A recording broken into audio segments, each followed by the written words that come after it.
اکسپرس وی پی ان که تقریبا میشه گفت دیگه همه میشناسن، یکی از خفن ترین و بوم ترین و غول ترین وی پی ان ها هستش در دنیا که اصلا سرتر از اون در حال حاضر نداریم، چه از لحاظ سرعت، چه از لحاظ امنیت، چه از لحاظ کیفیت، چه از هر لحاظی که خودتون در نظر بگیرید برای مواردی که باید یک وی پی ان داشته باشه که شما بتونید همه چیز رو داشته باشید و حالش رو ببرید. هزینه اشتراک ماهانه این وی پی ان هولوش $13 که امروز قراره به صورت کاملا رایگان بهتون بگم چجوری میتونید از این وی پی ان استفاده بکنید. این روش کرک شده نمیشه گفت هست، ولی خب چون نسخه های کرکیش هستش که خیلی دارن استفاده میکنن، یه جوری شما دارید از نسخه اصلی استفاده میکنید با روشی که قراره امروز بهتون بگم و بدون هیچ مشکلی میتونید ازش استفاده کنید و حالش رو ببرید. در ادامه ویدیو من همراه باشید. طبق روال همیشه میخوایم بریم به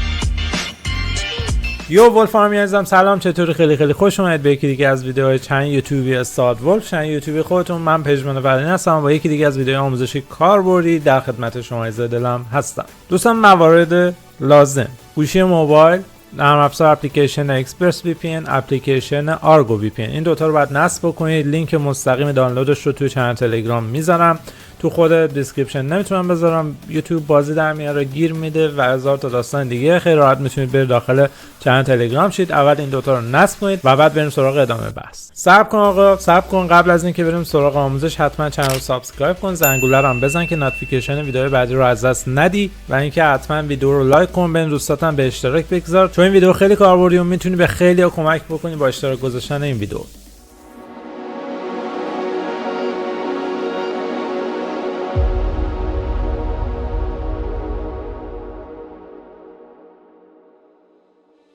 خب این از نصب آرگو وی پی ان و اینم از اکسپرس وی پی ان. من رو اکسپرس کلیک میکنم که کاملا ببینید که اکانت خامه و تازه میخوایم بریم شروع کنیم. اول از همه شما وارد آرگو وی پی ان میشید، میاد تو این صفحه، وارد این صفحه میشید، قسمت بریج دومین تب رو انتخاب میکنید، آیتم دوم به اسم بریج یا پل رو انتخاب میکنید، وارد این صفحه میشید.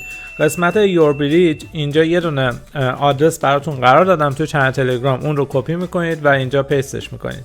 خب این رو پیستش میکنم اینجا و گزینه سیو بریج رو میزنم، تمام شد رفت. بک میدم، میام تو صفحه اصلی، اینجا تو اون قسمت کانکشن تایپ روش کلیک میکنم، قسمت آرگو وی پی ان بریج نتورک رو کلیک میکنم و رو اون دو شاخه قرمز کلیک میکنم تا کانکت بشه و میبینید که به صورت آنی درجا برای ما ثبت شد و کانکت شد. خب این از مرحله اول. حالا براتون یه سری یوزرنیم و پسورد که حالا ایمیل و پسورد برای ورود به اکسپرس وی پی ان هست رو تو چند تلگرام گذاشتم، چند تا میذارم، یکیشو کپی کنید و بیاید تو این قسمت گزینه ساین این رو میزنیم، تو اون قسمت ایمیل رو پیست میکنید.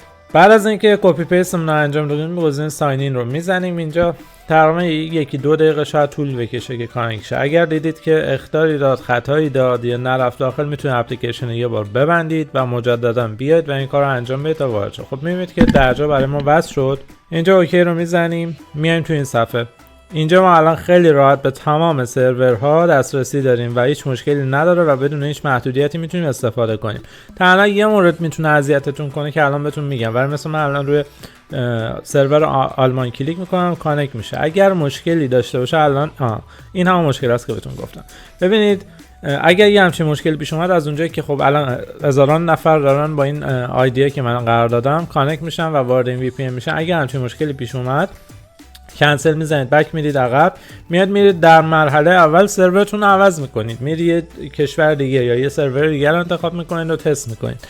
اگر همچین مشکلی رو داشتید که بعید میدونم، روش کلیک میکنیم یک بار دیگه که این ارور رو بده.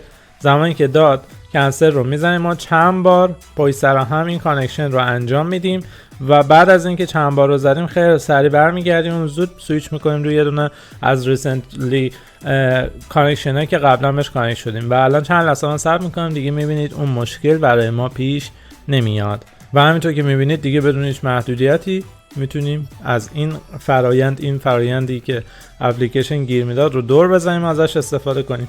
سرعتش که در حد نوره. من یه اسپید تست هم اینجا براتون بگیرم.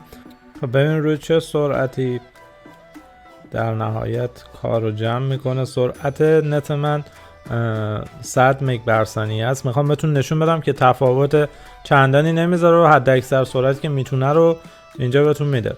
سرعت آپلود هم حد اکثر چیزی که به من میده معمولا 50 مگه که حالا ببینیم اینجا تقریبا میشه گفت 15 مگ. اینا فکر کنم کار رو جمع میکنه. البته منم از وای فای هم دورم، اینا ملاک. خب 64 مگ دانلود، 14 مگ هم تقریبا 15 مگ هم آپلود که فوق العاده است به نظرم. دوستان فراموش نکنید تمام لینک ها و رمزها و پسوردها تو چنل تلگرام حتما برید اونجا عضو بشید و اگر در آینده به مشکلی چیزی خوردید و اینا سعی میکنم، یعنی اگر اونا از بین رفت به مشکل خوردید هر داستانی براش پیش اومد، سعی میکنم اونا رو آپدیت کنم، یعنی همونجا ادیت رو میزنم، یوزر پس جدید براتون میذارم. این از این بعد بهتون توضیح میدادم.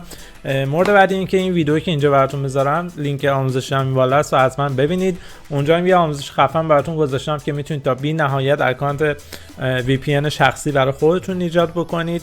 فقط اون شامل یه هزینه خرید VPS که شما بتونید اون کارا رو روش انجام بدید. میتونید تا بی نهایت اکانت VPN رایگان روی اون سرور ایجاد کنید و حتی اونا رو بفروشید. این تمام توضیحاتی بود که بعد میدادم. مرسی که تا اینجا با من همراه بودید. حتما اگه هر نظر، سوال، انتقاد، پیشنهاد داشتید کامنت بذارید. ویدیو رو هم فراموش نکنید لایک کنید و به اشتراک بگذارید. مرسی که هستید. تا ویدیو بعدی، خداحافظ.